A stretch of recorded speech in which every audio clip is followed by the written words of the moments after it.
Paz do Senhor, querido amigo, querida amiga, professor da escola dominical, aluno da escola dominical e você que gosta de aprender a palavra de Deus. Estamos juntos mais uma vez para fazer o comentário da lição bíblica da escola bíblica dominical da revista Maravilhosa Graça.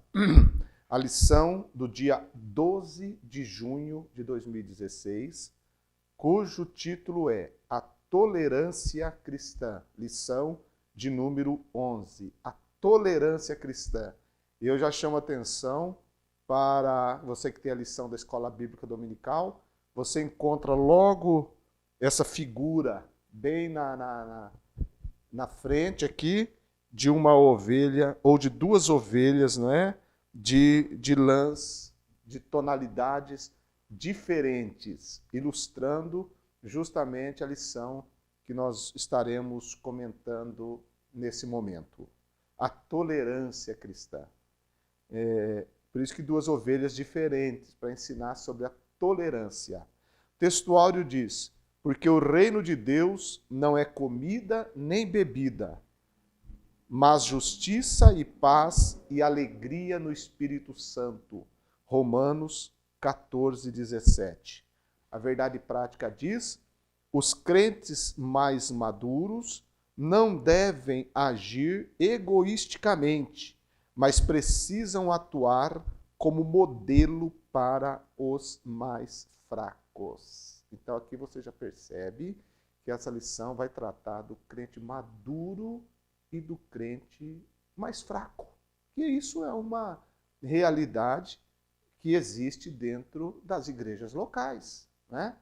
E o texto está em Romanos 14, de 1 a 6, a leitura bíblica em classe, mas envolve também o capítulo 14 todinho e parte do capítulo 15 da Epístola aos Romanos. É importante a gente já observar, e o comentarista fala isso também, sobre a igreja no seu aspecto heterogêneo. O que quer dizer isso? A sua diversidade. A palavra heterogênea, que é heterogêneo, fala de diversidade, grupos diversificados dentro da igreja. A diferença entre as pessoas, suas particularidades. Né? E o próprio apóstolo Paulo fala sobre isso também. Que na igreja a gente encontra lá, na época do Novo Testamento, lá tinha servos, tinha livres, tinha senhores de escravos. Nós temos até uma epístola muito interessante, que é a epístola que Paulo escreveu a Filemon, e você conhece bem a história, que ele teve um servo, um escravo que fugiu, chamado Onésimo, e que acabou sendo preso, e foi justamente preso com Paulo em Roma, e ali então Paulo o ganha para Cristo e depois o devolve a Filemon. E Paulo, quando devolve Onésimo a Filemon, ele manda uma carta junto para que Onésimo pudesse receber agora, melhor dizendo, para que Filemon pudesse agora receber Onésimo, não mais apenas como um escravo, mas como um irmão em Cristo. Então a gente vê que tinha servos, tinha escravos, tinha, portanto, livres, não é? Existiam pessoas de diversas também, de diversas regiões, diversas nacionalidades também. Por exemplo, a igreja de Roma, sem dúvida, era uma igreja que tinha ali, por ela ser a capital do império, a grande metrópole, ela tinha ali no seu espaço, no seu contexto, a igreja tinha no seu ajuntamento pessoas das mais diversas até nacionalidades e, claro, com muitas diferenças. Existiam os judeus convertidos e existia também gentios. E nós sabemos que os judeus convertidos, muitos deles eles tinham ainda muita coisa relacionada com o seu modo de viver de acordo com a lei. Eles foram salvos por Cristo, mas como a própria doutrina cristã, a fé em Cristo ainda estava sendo trabalhada, E Paulo foi um instrumento extraordinário que Deus usou para ensinar a doutrina cristã, da liberdade cristã, e que o cristão ele não tem que viver debaixo do jugo da lei, mas quando um judeu se converteu, ele tinha, muitos deles, essa dificuldade e até a imaturidade para compreender verdadeiramente a liberdade em Cristo Jesus. O que hoje para nós, nesse contexto de judeu e gentil, não é um problema que nós, como igreja atual, nós enfrentamos. Mas nós temos também as nossas dificuldades, porque nós encontramos dentro da igreja local pessoas fracos, espiritualmente falando, ou seja, que não são maduros, são imaturos na sua fé, e pessoas que são maduras na sua fé. E a gente encontra essa diversidade, esse aspecto heterogêneo da igreja. E como lidar com tudo isso? Será que nós temos que imaginar que todo mundo tem que ser maduro na igreja? É um alvo, é um objetivo, é um ideal. Mas isso nunca vai ser plenamente alcançado, porque a igreja está sempre em rotação. A igreja não é algo estagnado, ela é viva, um organismo vivo. Pessoas chegam, pessoas mudam-se. Então, esse fluxo, esse movimento de pessoas dentro da igreja vai sempre ser caracterizado por esse aspecto heterogêneo, onde existirão diferenças entre as pessoas dentro da igreja, entre os crentes. E essas diferenças não podem se tornar um problema. Elas devem ser tratadas de maneira correta para que haja harmonia. Nenhuma diferença deve trazer desajuste, divisão no corpo de Cristo, contenda, nada disso. Deve haver harmonia. E essa unidade, essa harmonia do corpo de Cristo, ela tem que ser mantida a todo custo, e principalmente por aqueles que já são maduros na sua fé. Aqueles que já têm, pelo tempo, pela vivência cristã, pela profundidade nas Escrituras, pelas experiências com Deus, até mesmo aqueles que alcançaram o ministério, não é? Esses têm o dever de ajudar aqueles que, porventura, são imaturos ainda na fé. Claro que a gente tem também os neófitos, né? Os novos convertidos que chegam praticamente não sabendo nada da fé cristã e que vão depender da ajuda de quem? Vão depender da ajuda de crentes que já estão há mais tempo dentro da igreja. Isso não deveria prejudicar a igreja em nada, esse aspecto de diferenças entre as pessoas, não deveria prejudicar em nada. Pelo contrário, eu acho que isso mostra ainda mais a beleza da igreja, de saber lidar com tudo isso.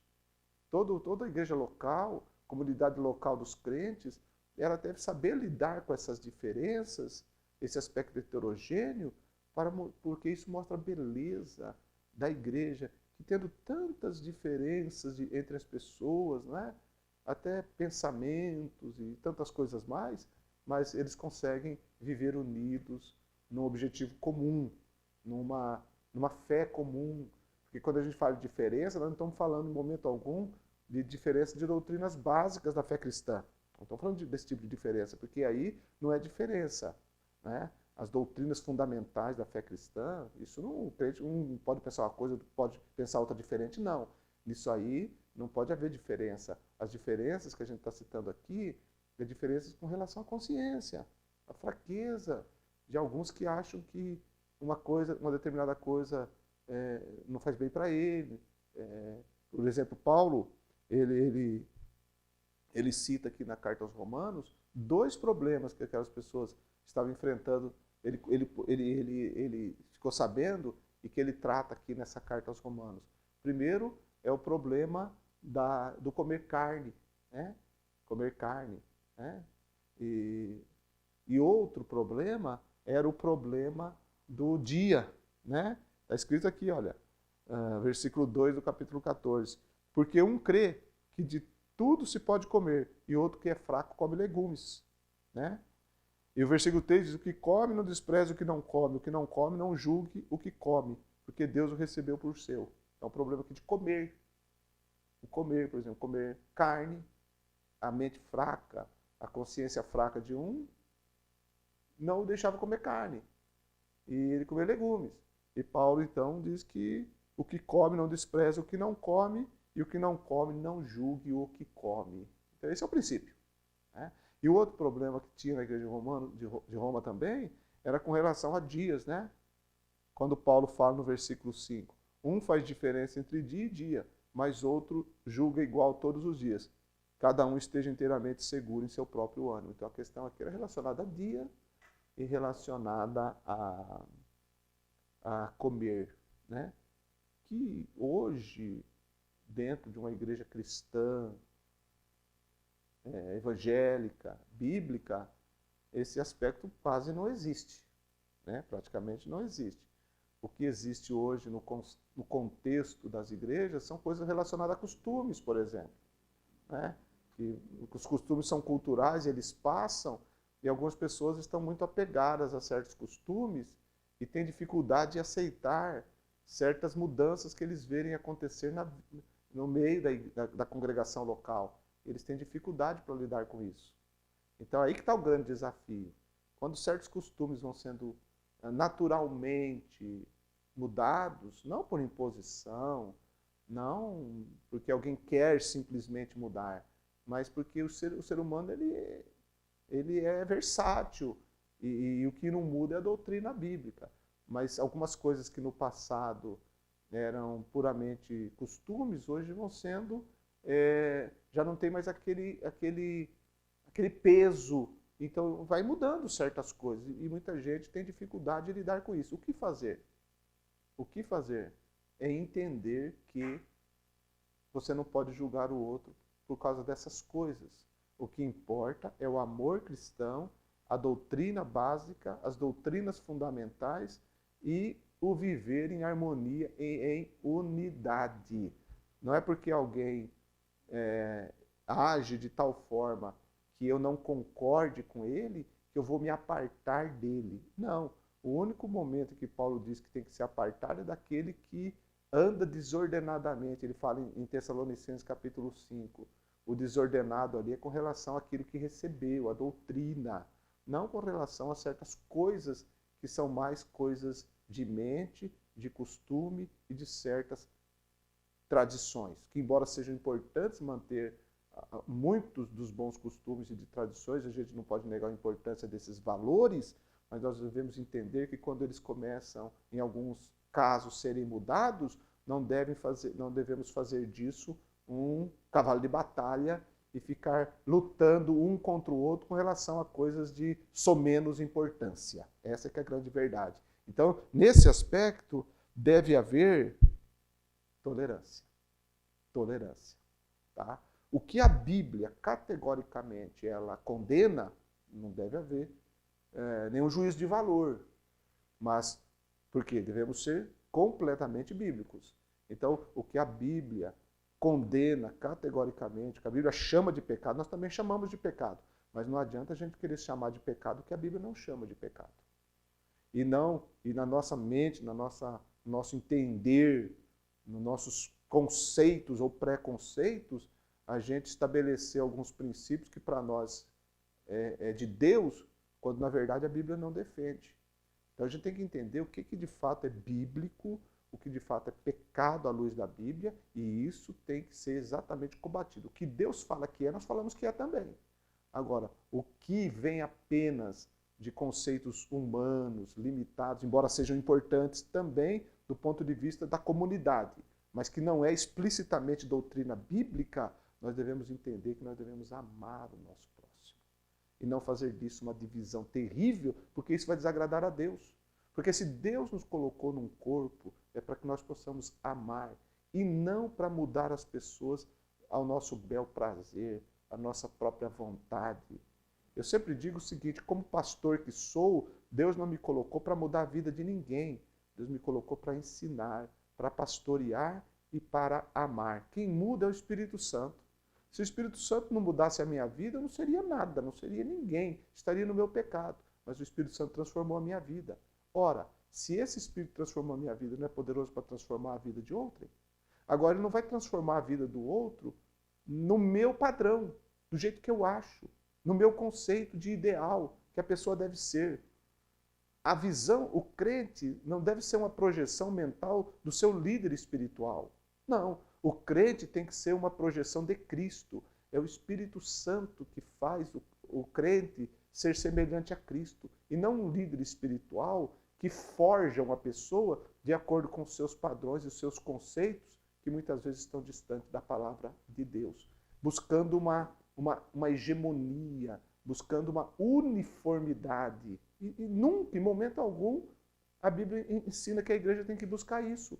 O que a Bíblia ensina é que a igreja é um corpo que tem diferentes funções, cada membro tem suas funções, por mais diferentes que seja. Então há uma diversidade tão grande, mas há uma unidade maravilhosa que liga os corpos, os membros do corpo, apesar das diferenças que existem, eles estão interligados por um só Espírito, o poder do Espírito Santo que nos une e nos faz um corpo forte, vitorioso, que é a igreja de Jesus Cristo, o nosso Senhor. Então, quando a gente viaja, a gente sai do nosso mundo, né?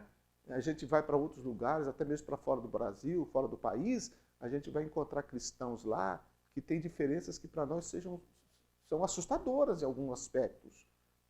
A sua cultura, né? Sua forma, até mesmo de quando estão reunidos para servir a Deus, pode nos causar até espanto por causa da nossa forma de ver. Mas, quando a gente vai tratar de Cristo, do Espírito Santo, da Trindade, da Bíblia Sagrada como palavra de Deus, as doutrinas fundamentais da Bíblia, não tem mudança, não tem diferença alguma. As mudanças são conceituais, são mudanças pontuais com relação à cultura, mas não com relação à doutrina. Então, e eu estando num lugar desse, evidentemente, eu vou entender e vou adorar a Deus junto com eles. É claro que eu não vou conseguir adorar, às vezes, da forma como eles adoram. Por exemplo, estive uma vez no nosso trabalho missionário na África e fui participar de um culto lá. E é claro que eu não consigo agir como os africanos, porque eles são muito espontâneos, eles gostam de ficar usando bastante o corpo no seu momento de adoração, de louvor lá, e eu não sou assim. Então não adianta eu querer ser como eles, não adianta eles querer ser como eu. Mas isso não me fez sair para fora do culto dizendo que ninguém adora a Deus, porque o meu jeito de adorar é o certo, o deles é errado. Não, eu tenho que entender isso. E ali não é nem questão de simples tolerância, porque eles são fracos, eu sou forte. Não é isso não. É uma questão cultural que é muito importante para quem pensa missões, por exemplo. Né? Mas ali é questão cultural.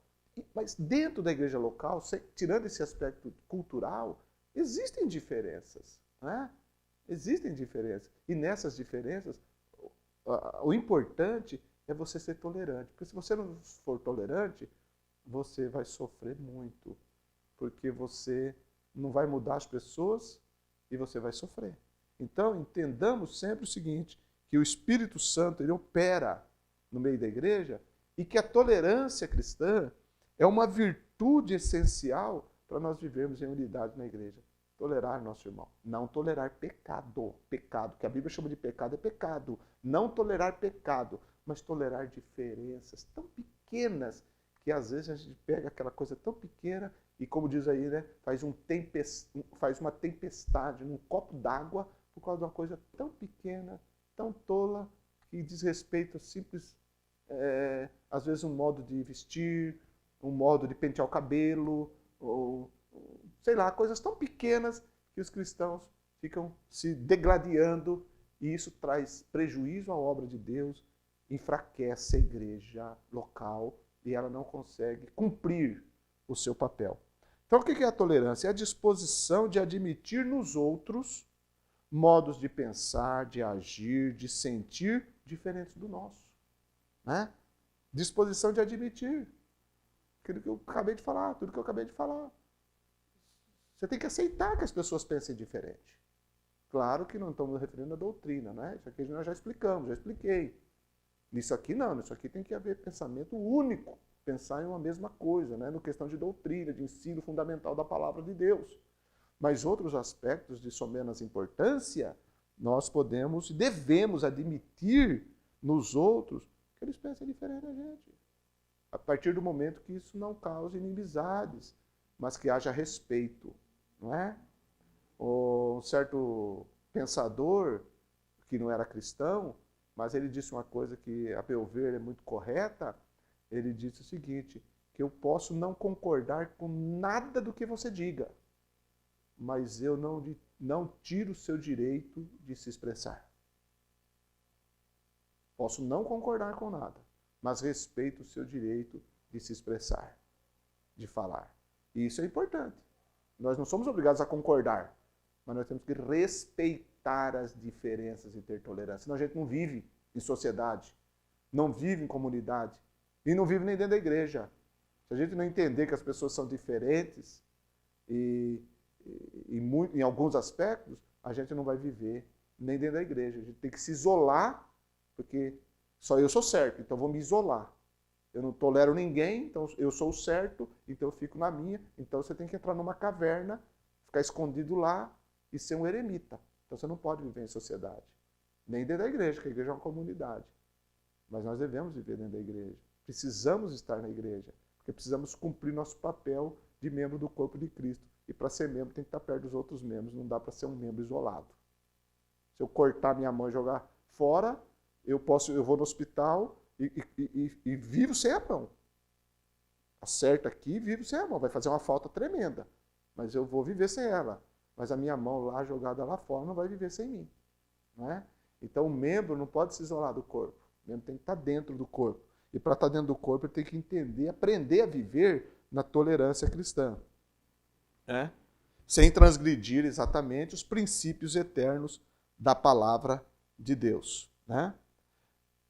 Então, aqui na lição, ele fala também que a igreja é formada de fracos e fortes, os imaturos e os maduros. Fraco aqui não é o fraco que vive pecando, é o fraco no sentido de uma consciência fragilizada, como eu já citei aqui. E o que o forte? Então, a responsabilidade maior está sobre aquele que é um crente maduro, um crente mais forte. Qual que é a responsabilidade dele? É ele usar a lei do amor. Que lei do amor é essa? É aquela lei através da qual, ao amar o irmão mais fraco, você o ajuda no seu crescimento espiritual. Isso é um dever do crente maduro. E aqui não estou falando de obreiro, pastor, líder, que já tem a sua função ministerial colocada por Deus para ser um exemplo e ser um ajudador. Não estou falando de cada crente que é maduro na fé, que está próximo, que às vezes o pastor não está próximo de todos os crentes, né? Mas você, um membro da igreja, quem sabe, você está perto de um irmão que ele ainda tem muitas dúvidas, tem uma consciência fraca ainda, ele não consegue entender muita coisa. Então você, que já tem uma maturidade espiritual maior, você tem que agir com essa pessoa com a lei do amor, ou seja, ajudá-lo no crescimento espiritual daquela pessoa. Como a gente pode fazer isso? Como que um crente maduro pode ajudar um crente imaturo? Primeiro, através do seu próprio exemplo, né? Seu próprio testemunho, que fala muito alto quando a gente vive perto de outra pessoa e a gente vê o exemplo daquela pessoa. Né? Por exemplo, se você viver perto de uma pessoa que é murmuradora, você vai acabar aprendendo a murmurar. Mas se você viver perto de uma pessoa que é sensata, prudente, você vai se sentir atraído pelo testemunho dessa pessoa e vai querer imitá-lo também ou ser parecido com ele. Então, o crente maduro ele deve viver um testemunho de tal maneira que aquele que está próximo dele possa querer e ver nele um exemplo a ser seguido. Também a gente pode ajudar um crente imaturo aconselhando, orientando na Bíblia, lendo, incentivando a leitura constante da palavra de Deus, participando com ele de reuniões de oração, né?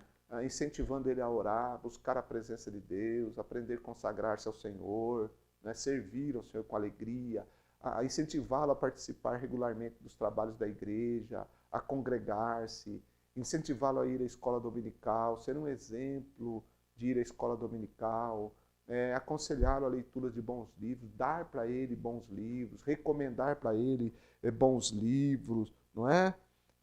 envolvê-lo na medida que ele puder, numa atividade da igreja, que ele participa, colocar ele junto. Então, é muito gostoso quando você, um crente maduro, você consegue envolver outras pessoas, os crentes que estão crescendo ou os imaturos, para que ele possa também sair de uma posição até de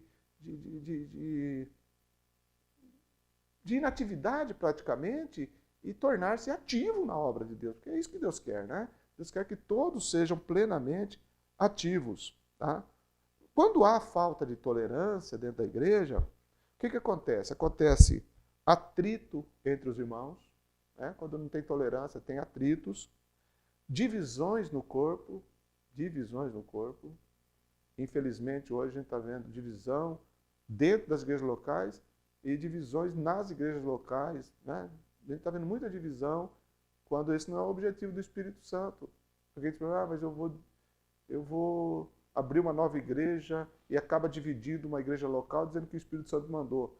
Não tem nada disso, o Espírito Santo não mandou nada disso, o Espírito Santo manda unir. O Espírito Santo quer unidade, não dividir. Hipocrisia religiosa, quando não tem tolerância, tem hipocrisia. Porque o próprio Jesus ele ensinou que antes da gente tirar o argueiro, né, que é uma coisinha pequena, um cisquinho, do olho do nosso irmão, nós temos que tirar a trave que está no nosso. Então a gente tem que olhar para nós primeiro. E quando a gente olha para nós vamos perceber que como Deus é maravilhoso e misericordioso para conosco. E a gente vai entender que essa misericórdia, esse amor que a gente recebe, a gente tem que dar para os outros também, de forma a tolerar as pessoas, ajudar as pessoas. Então, aquela pessoa que não tolera ninguém, normalmente ele vive uma hipocrisia religiosa, porque ele esconde os seus erros e projeta isso nos outros. O ideal que ele não consegue ser, ele quer projetar nos outros. E aí ele critica os outros pelo modo de viver de certas pessoas, mas porque ele não é feliz. Ele não está satisfeito com a sua própria vida, porque ele vive uma capa. E ser cristão não é viver dessa forma. Ser cristão é ser genuíno. Ser cristão não é viver sem falhas, mas é entender que as nossas falhas são coisas da nossa natureza humana, mas que nós estamos num processo operado pelo Espírito Santo que está nos transformando à semelhança de Jesus Cristo. Então, a falta de tolerância, às vezes, ela gera hipocrisia religiosa. E também, ela prejudica a igreja em sua missão de atrair os pecadores para Cristo. Pois os ímpios podem olhar para uma igreja e para pessoas intolerantes, que não se entendem, não se aceitam, não se ajustam, que vivem em guerra entre si mesmos, que até o apóstolo Tiago fala disso, né? Guerreais e nada tendes, né? Então essa guerra interna, que existia infelizmente até na própria igreja de Corinto também, quando Paulo fala de divisões dentro da igreja, que tinha muita divisão dentro da igreja de Corinto. Então quando os ímpios olham para isso, e não tem jeito deles não verem, eles não vão se interessar pela igreja, porque o modo de viver da igreja não está atraindo. Não está atraindo. Claro que a gente entende que é o Espírito Santo que atrai as pessoas a Cristo, é o Senhor que acrescenta a igreja, mas a igreja tem que dar testemunho. A igreja é a cidade edificada no monte. Ela é a luz que é colocada numa posição que todo mundo vê. Então, a forma com que os crentes vivem entre si é como uma família.